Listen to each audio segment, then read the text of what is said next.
Hello everyone, and welcome to day 15 already, so halfway. Remember how we worked on the AI earlier, but whenever the AI lost track, it would just give up. Now it will actually try to find where you are. So you can see here, there is this animation where it's looking around, and it will try to find spots that you might hide in. Now we can see that even with this smarter AI, it's still not super hard to stay behind something. But that's also because the vision is so small. And that's just because during development, it's way easier to know how well the AI works if it is already limited during testing. One small addition I will do is that when looking around, it will actually increase the range of vision, such that looking around helps the character as well. Last time I worked on getting an idea of how the whole enemy AI should work. So I just implemented the bind function, but there's so much more that still needs to be done, like melee support, bow support, finding ammo, etc. So that's what I will work on now. Because it's super easy to get completely overwhelmed when you have such a big list, I decided to tackle the ones that would have the most impact. That would be anything related to picking up weapons, shooting a bow, picking up ammo, and making sure that the enemy can actually hit the player. Here we are. We have an enemy, and the moment it sees us, it will grab the bow and it will start aiming at us. Now, it cannot actually shoot because it doesn't have ammo and the bow is pretty broken for the enemy.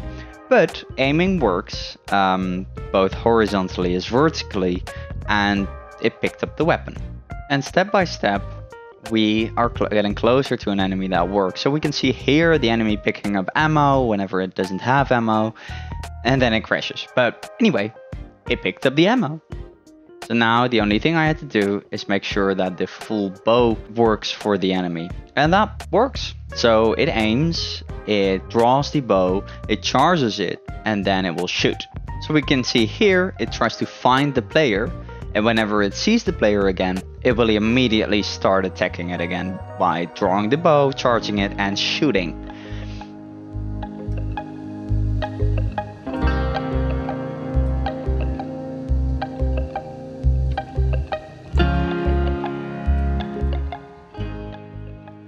For the last bit that we need for this AI is the melee weapon. So they pick up that as well, they will run towards you, and they will try to kill you. Now there is actually one big thing missing in this AI, because this is all working nicely if you look at them individually. However, it is very strange that if one of them sees you and the other doesn't, they don't communicate with each other. And a lot of games in general have kind of a shared brain, which means that the moment one of them sees you, they will use noise or whatever and make sure that everyone knows where you are.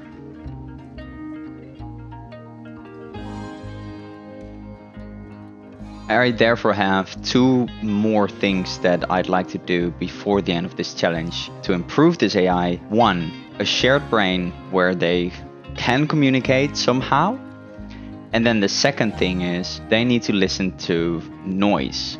They need to listen to footsteps or, well, damage in general, because we can hit them and as long as we're not in the vision, they don't see us. However, adding both these features shouldn't be too hard or too much work because of how everything is set up and programmed. To give you a quick idea, this is what we use for the AI. So from the root, the start, we basically have a few choices. We are either in the attack state and we are actively trying to kill somebody, we are patrolling, or we are in idle state. In the attack state, the first thing, if we don't have a weapon, we need to find one and pick it up. That's what this does. Then if we do have a weapon, we constantly check, is the enemy still alive? If so, continue. If we have a melee weapon, like a sword, move towards the enemy, and keep attacking and hitting. If we have a bow, we want to first make sure we have ammo. So that's what this does. It's finding ammo, walking towards it, picking up.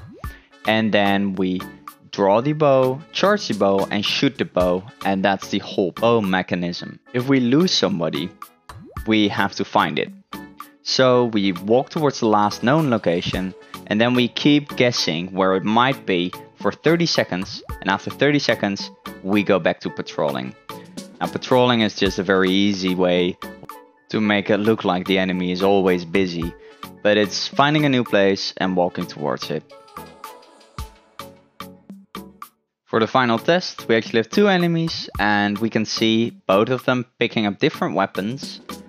One of them has a bow, and one of them has a melee weapon. Now, again, because of the individual brains they have, they don't share that they might know where the enemy is. So with 15 days left, halfway, we need to think of what we're going to do to finish this game. So besides the two improvements on the AI, I think we'll leave the AI alone for a bit, at least the enemy AI.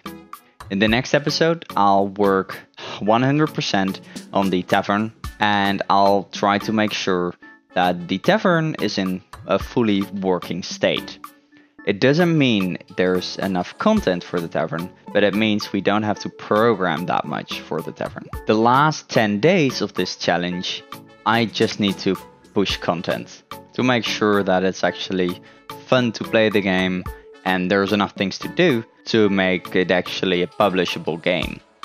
And that's one thing that I always underestimate, is you can program everything, but if you don't have anything to play, it's still no game. Thank you for watching. I'm looking forward to see what we'll do in the next one.